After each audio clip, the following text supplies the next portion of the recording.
This is the FANTECH Aria II Pro, an updated version of the original Aria, the mouse that in many ways put FANTECH on the map in the peripheral scene. FANTECH has been on a bit of a hot streak lately, as the Helios Pro 2S or H2PS that I covered a couple months ago was a fantastic mouse with great performance.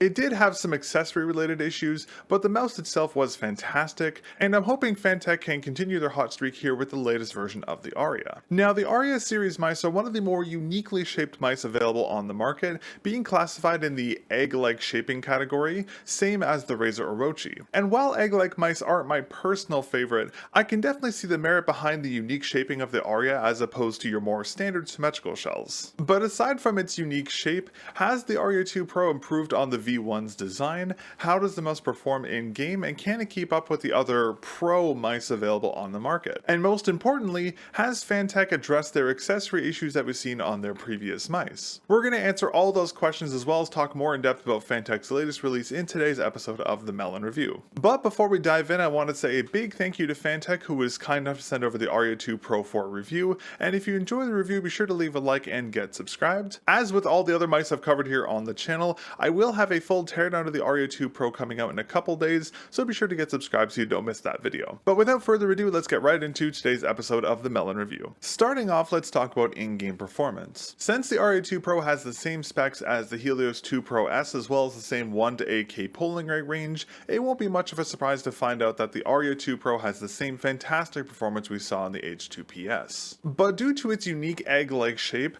the mouse is far too small for my 19.05 by 12.7cm hands, so I'd use a fingertip grip when I tested the Aria II Pro, which definitely hampered my overall experience as that's not my preferred grip style. But despite this, the V2 Pro performed fantastically across the board, and both the wireless and wired 1 to 8K polling rates were very well implemented, but due to the thick, rigid stock cable, the wired experience was less than ideal here, but I'll talk more about this later. The mouse's coating has also been significantly improved compared to the coating we saw in the Aria V1, and the V2's weight has also been shaved down to the 53 ± 2 gram range. But despite all the improvements here, just like the Helios 2 Pro S, the Aria II Pro does have many of the same shortcomings we found on FANTECH's other mice, but I'll talk more about these issues later in this video. But overall, with the accessory issues aside, the Aria II Pro is a very solidly performing mouse, again very similar to the feeling of the Helios Pro 2S in terms of performance, but its unique shaping does make it feel completely different from any other mouse I've covered here on the channel before. In terms of unboxing, the packaging for the Aria II Pro is similar to the packaging we saw for the Helios 2 Pro S. The packaging is easy to open, and the first thing we see inside is the Aria II Pro itself. The mouse does come with full-size skates pre-installed, but they're easy to remove since there are skate removal ramps on the bottom of the mouse's base, which is a great attention to detail. Admittedly, I would have liked to see FANTECH not pre-install any skates on their mice, just like we've seen Wiseowl and Ujutsu do on their mice, so users can install their preferred included skates or aftermarket skates immediately out of the box without having to go through the hassle of removing the pre-installed stock skates, but this is a pretty minimal thing. Also included with the mouse, we have a small accessory package. Inside we have a USB-C 8K polling dongle, the same design as the one we saw included with the Helios 2 Pro S. We also have the aforementioned thick rigid USB A to C cable. The cable is similar to the one we saw included with the Centali S10, hence why, as I mentioned earlier, the wired experience is less than ideal here on the Aria II Pro, just like it was on the S10, but I'll talk more about this in depth later in this video. Also included is an extra set of full-size stock skates and a set of 10 dot skates, the same dot skates we saw included with the Helios 2 Pro S. There is also a set of black colored grip tape with a diamond-like texture across it, similar to the grips we saw included with the Aria V1. And lastly, we have a little thank you letter from the FANTECH CEO, a warranty card, and a full paper user manual, which I'm very happy to see included. In regards to build quality and QC for the Aria II Pro, the mouse feels fantastic in the hand. The mouse's shells feel very rigid and there is no creaking or flexing issues anywhere on the upper or lower shells, and over my testing, my unit didn't develop any issue areas. The mouse's QC is also fantastic, all the buttons feel well implemented, and I didn't run into any issues with them over my testing. But one area where the Aria II Pro is much better than the Helios 2 Pro S is in terms of internal build quality, as the PCB soldering is much cleaner across the main and daughter board, and there wasn't any burnt plastic smell or melted areas on the base of the shell like there was on my Helios 2 Pro S. Now, as I mentioned earlier, FANTECH has made some significant improvements here on the Aria V2 Pro in terms of weight. Now, FANTECH is advertising that the Aria II Pro will weigh in at around around 53 plus minus 2 grams, a significant improvement from the Aria V1's weight, which was spec'd at 59 plus minus 2 grams. Now, advertised weights aside, the true weight of my unit with the full-size stock skates installed is 53.8 grams, only 0.8 grams over the advertised weight spec, and approximately 7 grams lighter than the Aria V1. I'm very happy to see that FANTECH continues to be advertising very accurate weight specs for their mice. Admittedly, the weight spec here is much more accurate than the one we saw for the Helios 2 Pro S, but regardless, both mice were well within their weight spec, which is great to see. All that said though, given the Aria 2 Pro's smaller size, the 53.8 gram weight is rather surprising. It's still completely usable, but I do think that FANTECH could make some weight optimizations to further reduce its overall weight. I'd love to see a future version of the Aria weigh in around the 40 to 45 gram range, which is totally possible on a shell design like this with some tweaking. Now, on the topic of weight, let's quickly talk about balancing. Just like the Aria V1, the V2 is very well balanced, being centrally balanced both vertically and horizontally at the mouse's midline. As such, the mouse is going to feel well balanced with pretty much all grip styles. But I did want to mention that if you use the Aria 2 Pro wired, the added weight from a cable, or specifically the stock cable, will cause the mouse to feel very front heavy, so keep that in mind if you plan on using the Aria V2 Pro wired. Next up, let's talk about the Aria 2 Pro's unique shape. As I mentioned earlier, the shape is an egg-like shape, similar in theme to the Razor Orochi's shape. The V2 shape has also been slightly adjusted compared to the V1 we'll talk about in a moment, but interestingly enough, FANTECH is advertising the Aria 2 Pro as a symmetrical shape, which is technically true, but in reality the shell is more asymmetrical in my opinion. In terms of dimensions, the Aria 2 Pro measures 113.5 by 65 by 38.3 millimeters, slightly smaller than the Aria V1, which measured 114 by 65 by 39 millimeters. Now, the mouse's egg-like shape is, well, egg-like, being the thinnest towards the rear, the thickest at the middle, and slightly thick towards the top of the mouse. Now, technically speaking, FANTECH is correct in calling the Aria 2 Pro a symmetrical mouse, as looking from the top and bottom, the mouse does look symmetrical, but as it turns out, the left and right sides of the shell are quite different from what you'd normally see. The right side of the shell is a standard slightly convex rounded side, as you commonly see on most mice, but the left side is uniquely concave as it has a very pronounced inward groove in it.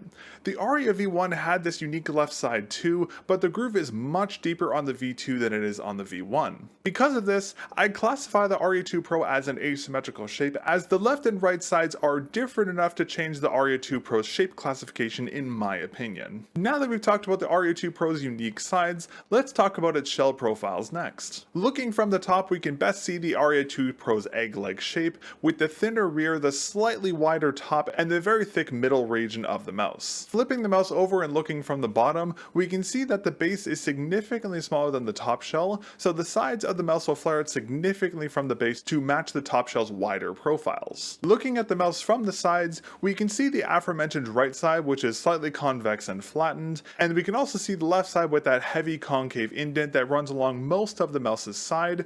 We can also see that the Aria 2 Pro's hump profile is a flatter, centrally focused hump design. Looking at the mouse from the front, we can see that the shell widens out towards the middle of the shell like we saw from the top, and we can also see that despite its egg-like shape, the Aria 2 Pro shell is very flat, more akin to the height you'd see on a symmetrical shape. Also, as I mentioned earlier, you can also see that the base flares out quite significantly at the base to match the shell's top profile, and we can also see that the sides of the mouse are angled outwards at about an 87-degree angle. And lastly, looking from the rear, we can best see the thinner rear hump design that widens as you move toward the middle of the mouse, and you can also get a better look at the hump's flatter design. Now that we've talked about the Aria 2 Pro's unique shape, let's talk about its contact areas next. Now, for my 1905 by 12.7 centimeter hands, as I mentioned earlier, the Aria 2 Pro was too small for me to use my normal claw grip on, so I had to use a fingertip grip throughout my testing, which wasn't ideal. As such, I can't give a detailed breakdown of my personal contact with my hands as I only made fingertip contact, but I can at least tell you what the mouse's contact areas will likely be for more normal sized hands. Now, due to the mouse's egg-like shape and lower hump profile, the mouse will likely make balanced contact between your mid-palm, upper thenar, thenar and upper hypothenar. The contact areas, depending on your hand size, might slightly lower or shift in some areas, but generally speaking, the mouse will have balanced contact in all regions of your hand. Next up, let's talk about grip compatibility here with the Aria II Pro. Now, due to its unique shaping and its interesting contact areas, as I just discussed, the mouse will be well suited for most hand sizes and some grip styles. From my estimations, for small hands the mouse will be best suited for palm grips, for small to medium hands it will be best suited for palm and claw grips, for medium sized hands claw grip is going to be the way to go, for medium to large sized hands claw and fingertip grips will be compatible, and for larger hands like mine, fingertip grip will be the only way you can use this mouse due to its smaller size. However, while the Aria II Pro is compatible with fingertip grips, I did want to note that because of the left side of the shell with that concave groove in it, in combination with the egg-like shape, the mouse does feel a little awkward for fingertip grips.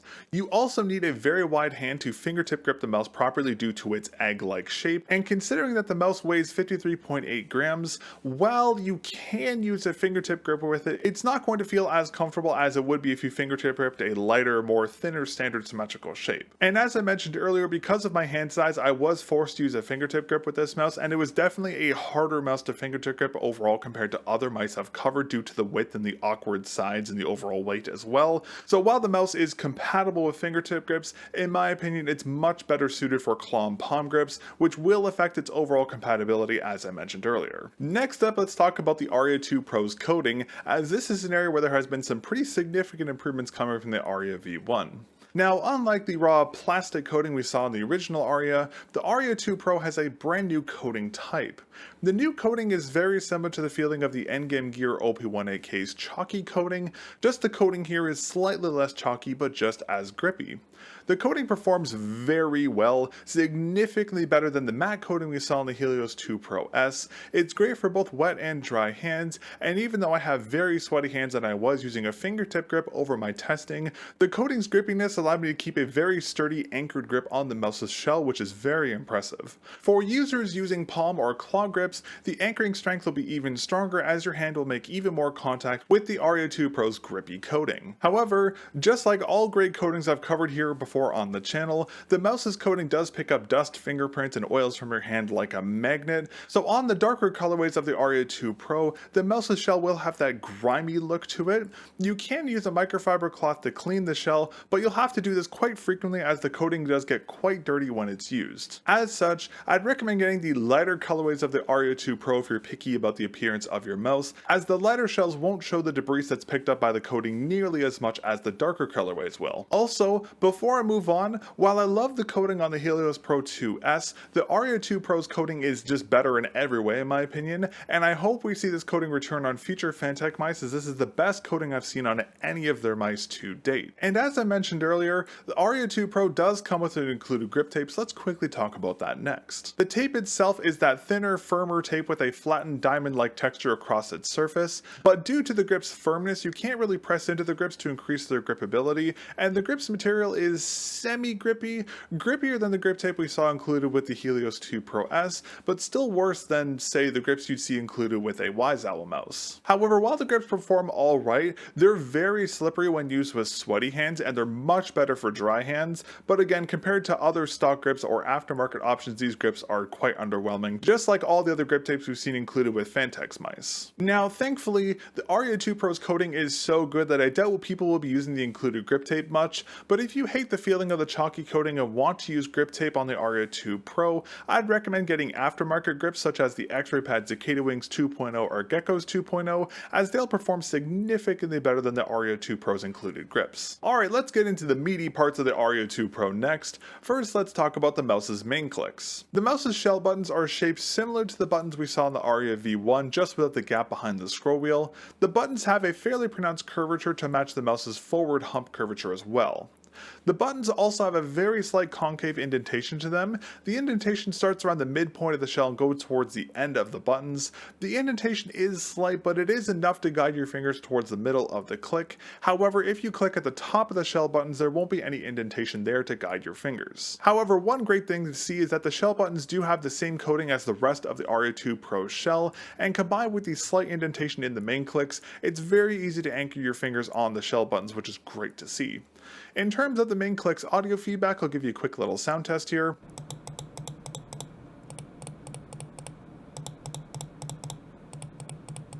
Inside, the Aria II Pro is surprisingly using the same main click switches we saw in the original Aria V1, the Wano blue shell pink dot switches.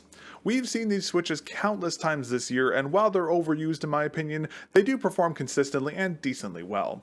In terms of actuation weight, the main clicks feel similar to the Aria V1's main clicks, coming in at around a 4 out of 10. There is a medium amount of both pre and post travel, however the post travel will be slightly variable depending on how hard you click. Both the left and right clicks feel consistent in terms of their actuation weight pre and post travel, and both the main buttons have a decent rebound to them, so they feel decently spammable. The shell buttons are also very well stabilized with a very slight bit of play on each button. The main clicks are also indented into the shell, so the main clicks are free of any interference issues that could be caused by your thumb, ring, or pinky finger resting against the side of the shell. And before I move on, I wanted to quickly note that just like we saw in the Helios Pro 2S, which also used the Wano blue shell pink dot switches, the default debounce is preset to 8 milliseconds, so be sure to adjust that before using the Aria II Pro for any intensive tasks. Next, let's talk about side buttons. Now, unlike the main clicks, which are fairly similar in feeling to the ones we saw in the Aria V1, the side buttons on the Aria II Pro are significantly different from the ones we saw in the Aria V1. The side buttons are these interesting, very thin curved buttons. They look like a shrunk down version of the Aria V1 side buttons, just much thinner. The buttons are positioned about 4 millimeters forward of the mouse's midline, and they have a very slight forward tilt to them. The side buttons are also quite pronounced from the side of the Aria II Pro's shell, which is their saving grace in my opinion, as this allows the side buttons to be easily actuated despite their smaller surface area. If the side buttons weren't as pronounced from the side of the shell, actuating them would be quite difficult, so I'm very glad to see that FANTECH made them so pronounced to keep them consistent. The side buttons, just like the main clicks, do share the same coating as the rest of the shell, but due to their thinner surface area, they're not as grippy as the main clicks are since there's less surface area for you to make contact with, so they do feel a little on the slippy side, but still easy to consistently actuate regardless. In terms of the side click audio feedback, I'll give you a quick little sound test here.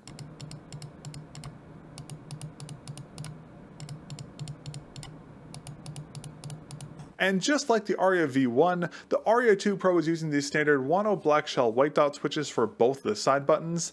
Admittedly, these switches, just like the main click switches, are very overused, but I'm happy to see them here as opposed to the more unique side button switches like the ones we saw in that WiseOwl OGM Pro V2, which were rather disappointing. The side button's actuation weight is very similar to the weight of the main clicks, but just ever so slightly higher, feeling like a 4.5 out of 10. The side buttons have no significant pre-travel and a medium amount of post-travel, but just like we saw in the main clicks, the post travel will be slightly variable depending on how hard you click.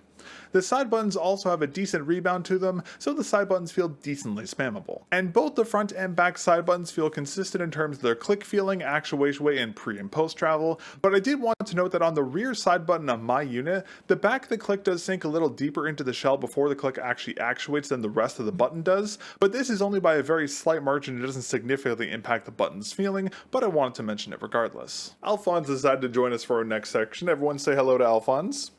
Come on, boy, look at the camera. No? Okay, that's fine. You just stay there.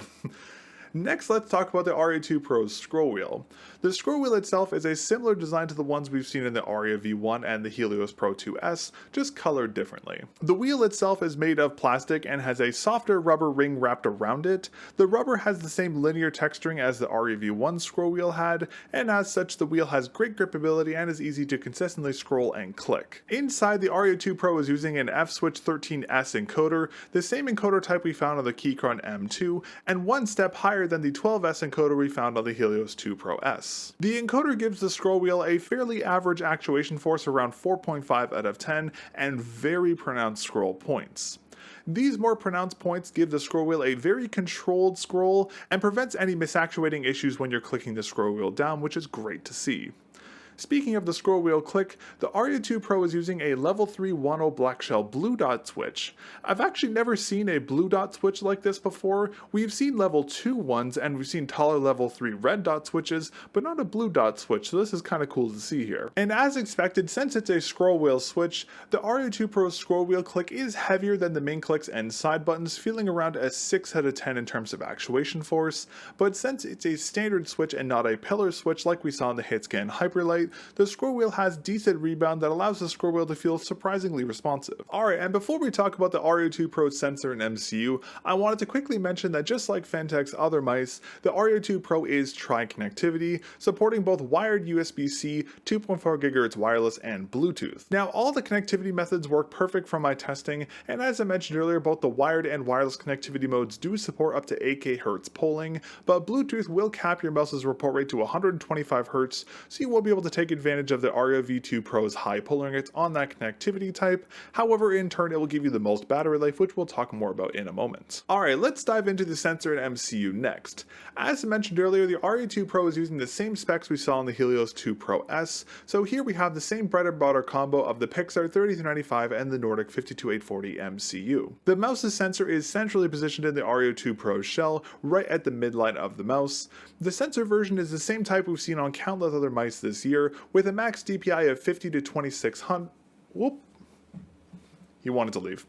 With a max DPI of 50 to 26,000 with 50 DPI steps, 1mm and 2mm LOD levels, and the sensor also has motion sync, ripple, and angle snapping enabled on the sensor, and these can be enabled or disabled via the Aria II Pro software. The mouse does also support a high power and low power mode that can be enabled on 1 kHz to get a little more performance out of the mouse at the cost of slightly increased battery consumption. And on the topic of sensor, let's quickly talk about the Aria II Pro's polling rates. As I mentioned earlier, just like the Helios 2 Pro S, the Aria II Pro supports up to 8 kHz in both wireless and wired connectivity modes. From my testing, both the wireless and wired polling rates were very well implemented, on par with the high polling rate implementations we've seen on the Helios Pro 2S and other mice using the same sensor and MCU combo. Both the 2K and 4K polling rates worked flawlessly over my testing, and I didn't have any kind of issues on these polling rates. I wasn't able to test the 8 kHz due to the age of my system, but the other polling rates, as I just mentioned, were very well implemented. And speaking of high polling rates, let's talk about their effects on the Aria V2 Pro's battery next. Now, I'll talk about the mouse's battery life in a moment, but firstly I wanted to highlight two issues I have with the Aria II Pro's battery. Firstly, its installation, and secondly, what FANTECH is advertising for its battery life here. The battery's installation inside the mouse is interesting to say the least.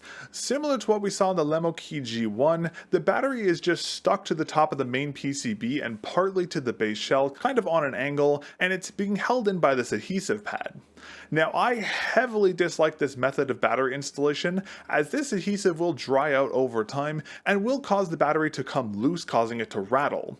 Now, thankfully FANTECH thought of this to a degree and did add a little stabilizer that comes off the top shell to try and hold the battery in place, but I still really dislike this installation method here. I would have much rather seen FANTECH use a smaller battery and properly installed it in the back area of the shell here, as that would not only lower the unit's overall weight, it would allow the battery to be more securely anchored. The second issue related to battery I have with the Aria II Pro is its advertised battery life. In FANTECH's advertisements for the Aria II Pro and on the box, it says that the mouse will get around 70 hours of battery life. But as it turns out, this rating was measured on Bluetooth connectivity, not 2.4 GHz wireless. And since you're not going to be using the Aria II Pro via Bluetooth for gaming, you're going to be using 2.4 GHz, the mouse's actual battery life is very different from what FANTECH is advertising. From my testing, the mouse lasted around 48.7 hours on 1 kHz, and this is with the high performance mode on. On 2 kHz, the mouse lasted 31.8 hours, on 4 kHz it lasted around 24 hours, and on 8 kHz it lasted 18 hours. Keep in mind that this data I gave you here is based off of constant motion, so this data is more representative to how long the Aria II Pro will last when it's used for gaming or in high use situations. General use will extend the battery life even longer than the estimations I gave you here, but they'll still likely fall short of the advertised 70 hours. And in regards to charging time, as we commonly see for 300 mAh batteries, the battery charged from empty to full in approximately 2.5 hours, charging off of my PC via the included stock cable. Admittedly, I am very disappointed to see FANTECH not advertise an accurate battery spec here for the Aria II Pro. I would love to see them update their marketing to better reflect the mouse's true battery life, as advertising 70 hours when in reality it's much shorter when used on 2.4 GHz is definitely disappointing to see. Next up, let's circle back to accessories and talk about the Aria II Pro's stock skates. As I mentioned earlier, the mouse comes with full-size stock skates pre-installed, an extra set of the full-size stock skates, and a set of 10 dot skates. Now the stock skates themselves are the exact same material as the ones we saw included with the Helios 2 Pro S, being a softer PTFE material, similar in feeling to those dual layered skates we saw included with the recent Wise Owl releases, just slightly harder and single layered. Now I didn't actually mind the stock skates as much as I thought I would, as they did perform quite well, but due to their softer material they are more controlled than your traditional PTFE skates like the ones we saw included with the Aria V1. Personally speaking, I much would have rather seen FANTECH use the standard harder material PTFE skates like they used for the Aria V1, as they perform better in my opinion, but the current ones are still fine. The dot skates are also alright, but again due to their unique material they're very controlled for a dot skate, so I didn't really like the feeling on them as compared to aftermarket dots, as they perform significantly better than the included ones here with the Aria II Pro. Now I did test both the dots and the full-size skates over my testing, but due to the dots' weird level of control and the full-size stock skates having an unbalanced surface area, I opted to use aftermarket skates like the Unusual Way Sports Silver Fox skates and the Ghost Glides Vortex skates, as they perform significantly better than the skates included here with the Aria II Pro. And as I mentioned earlier, I also would love to see FANTECH do what Wise Owl and Nujutsu have done with their mice, where their mice don't come with any skates pre-installed, especially seeing as the Aria II Pro comes with dot skates. So having no skates pre-installed out of the box would allow users to install their preferred type of included stock skates or aftermarket skates right out of the box without having to remove the pre-installed skates. Now to be fair to FANTECH, it is very easy to remove the stock skates here in the Aria II Pro, as the mouse does have skate removal ramps, and the skate cutouts also have the same grill-like base that we saw on the Pulsar mice, so removing the stock skates is very easy, but I would still rather see no skates pre-installed on FANTECH's future mice. And continuing on with accessories here, let's talk about the Aria II Pro's stock cable next. Now the stock cable here is different from the cable we saw included with the Helios 2 Pro S's stock cable, being slightly thinner with a tighter paracord wrapping, but while the cable on paper is improved, sadly the cable is still too thick to be used with the mouse bungee, and the cable is very rigid, so much so that it heavily hampers the wired experience here in the Aria II Pro. On top of all that, the cable also doesn't have a USB-C end, but since the paracord wrapping on the Aria II Pro's cable is much lower friction than the Helios 2 Pro S's cable, this isn't the biggest issue, but I still would like to see a tilted USB-C end on this cable regardless. As I mentioned earlier, the stock cable is pretty much one for one with the stock cable we saw included with the Centali S10, and just like that mouse's wired experience, the wired experience here because of this really thick rigid stock cable is really bad, so much so that you'll need to use a cable from another mouse to take advantage of the Aria V2 Pro's 8K polling. So just like I said when I reviewed the Helios 2 Pro S, if you're going to release a mouse that supports 8K wired polling, you need to include a usable stock cable, not a cable like the one that's currently included. I would much rather see a cable like the ones we saw included with the Pulsar X2 series here included with the Aria 2, as those cables were not only thinner and significantly more flexible, compatible with bungees, and had a tilted USB-C end. If the Aria 2 Pro came with a cable similar to the Pulsar X2 series cable, that would be a significant improvement and would allow the wired 8K polling to actually be usable on this mouse. But just like the Helios 2 Pro S, with the current included stock cables, using both mice wired is a rather unenjoyable experience to say the least. In terms of the software experience here for the Aria 2 Pro, it's using the same software as the other FANTECH mice have used, which I'm actually very happy to see. Overall the software is quite good, it's easy to navigate and it's very feature rich, which I really appreciate. FANTECH has also updated the software to show a numerical value for the battery life, which is a great improvement. Now the Aria 2 Pro does support up to 4 onboard memory profiles, so realistically speaking you only use the software once to set your binds and DPI levels and all that kind of stuff, but overall the software is solidly implemented with no significant issues from my testing, and again you only need to use it once. You can flash everything to the mouse itself and realistically never touch the software again. Alright, and last let's talk about repairability. Just like the Helios 2 Pro S, which had fantastic repairability, this trend continues here in the Aria V2 Pro as it's a very serviceable mouse. The mouse is very easy to open, and inside the side button PCB is using a JST connector just like I saw in the Helios 2 Pro S and the Endgame Gear OP18K,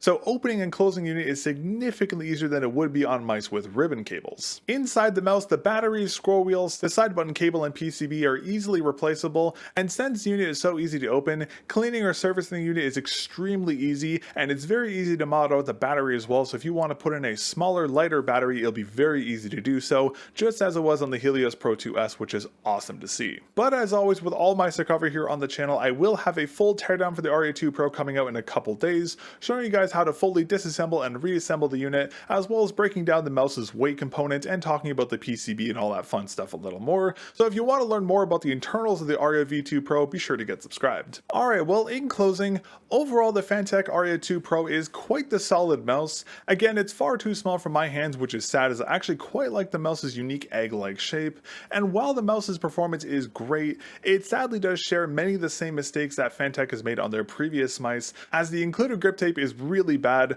the stock cable is awful and makes utilizing the Aria II Pro's wired AK pulling essentially impossible. FANTECH's advertised battery life for the mouse are way outside of the mouse's actual true battery life, and should absolutely be updated to better reflect the true battery life you'll get on this mouse on 2.4 GHz, not Bluetooth. Also, the battery's anchoring isn't my favorite, as in a year or two it'll probably start to rattle due to its poor anchoring.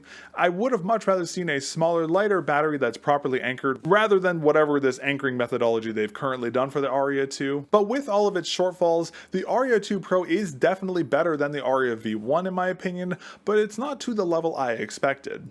It reminds me a lot of the Helios 2 Pro S I covered a couple months ago, where it was a significant improvement over the previous generation of the Helios, but not to the level I expected. Now, to be fair to FANTECH, after I reviewed the Helios 2 Pro S, they did tell me that they are working on addressing the issues I had with that mouse, including the issues with the stock cable, and while the Aria II Pro stock cable is better than the Helios 2 Pro S's stock cable, it's still quite bad in comparison to other mice's stock cables. So while FANTECH has made some improvements, there's still a lot more work that needs to be done in my opinion, in particular with the accessories. Hopefully on FANTECH's next release we'll see the aforementioned issues resolved, as well as seeing some more spec improvements such as moving to the Pixar 3950.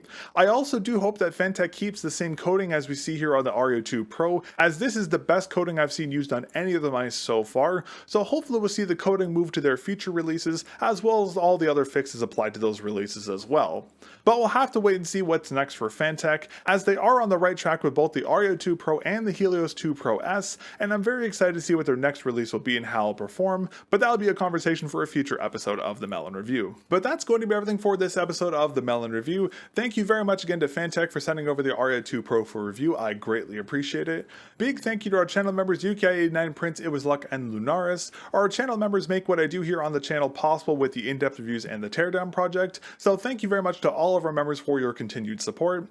If you'd like to support what I do here on the channel with the in-depth reviews and the teardown project, you can become a member here on YouTube for only $2 Canadian, or you can use code mel0n with a 0 over at Letho Gaming Gear, Potent Gaming, TJ Exclusives, and Metkeys, as well as a couple other retailers, to save yourself some money off your order and help directly support the channel. Thanks again for watching my review of the FANTECH Aria II Pro, and I'll catch you all in the next episode of the mel0n Review. Peace.